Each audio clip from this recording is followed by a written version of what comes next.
আসসালামু আলাইকুম দর্শক বন্ধুরা, দেশ এবং প্রবাস থেকে এই মুহূর্তে যারা আমার ভিডিওটি দেখছেন সবাইকে স্বাগতম। দর্শক বন্ধুরা, আবারও কট খেতে যাচ্ছেন বর্তমান বিসিবি সভাপতি ফারুক আহমদ।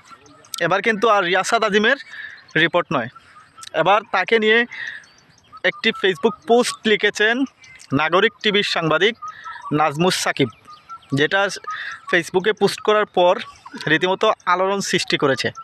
তিনি যে কথাগুলো বলেছেন, যে তথ্যগুলো দিয়েছেন, তা সত্যি অবাক করার মতো।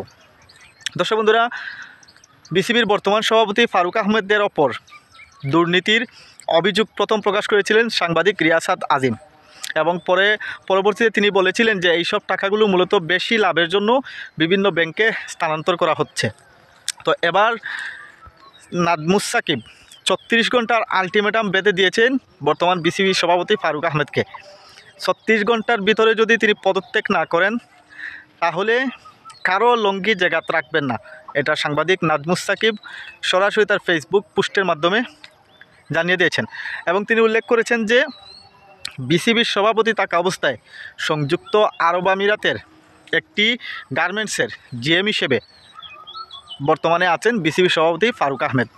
এবং নাজমুস সাকিব আজকে যে পোস্টটি তিনি ফেসবুকে করেছেন সেখানে তিনি উল্লেখ করেছেন যে তাড়াতাড়ি বর্তমানে ক্রীড়া উপদেষ্টা আসিফ মাহমুদ সজীব ভুঁইয়াকে উদ্দেশ্য করে বলেছেন যে আগামী 36 ঘন্টার ভেতরে বিসিবি সভাপতি ফারুক আহমেদকে সরান, না সরালে আমি যে ভিডিও এক্সপোজ করব সেটার লুড আপনারা নিতে পারবেন না, কারো লঙ্গি জায়গায় থাকবে না।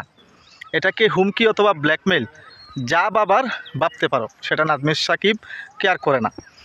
তো এই ভিডিওর মাধ্যমে এই পোস্টের মাধ্যমে তিনি বলেছেন যে ভিডিও এক্সপোজ করবেন বিসিবি সভাপতি, সাবেক সভাপতি নাজমুল হোসেন পাপন, যে হেলিকপ্টারে ভ্রমণ করতেন বা তার আনুষঙ্গিক বিষয়ে দুর্নীতি তদন্ত করছে কিন্তু দুদক, দুর্নীতি দমন কমিশন। এবং এগুলা না হলে নাজমুস সাকিব জানতেই পারতেন না যে সাবেক বিসিবি সভাপতি পাপন বর্তমান সভাপতি ফারুক আহমেদের কাছে দুর্নীতিতে শিশুর মতো, এত পরিমাণ দুর্নীতি তিনি তাড়াতাড়ি করছেন।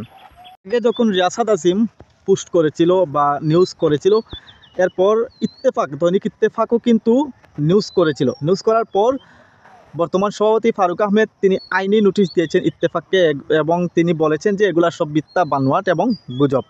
কিন্তু নাজমুস সাকিব ওনার একটা রেসিডেন্ট কার্ডও কিন্তু এক্সপোজ করেছে পোস্টের মাধ্যমে। এখন দেখা যাক যে এই বিষয়ে বর্তমান সভাপতি ফারুক আহমেদ আসলে কি প্রতিক্রিয়া দেন বা কাউন্টার এটাকে তিনি কি তুলে ধরেন, সেটা দেখার অপেক্ষায় রইল জাতি।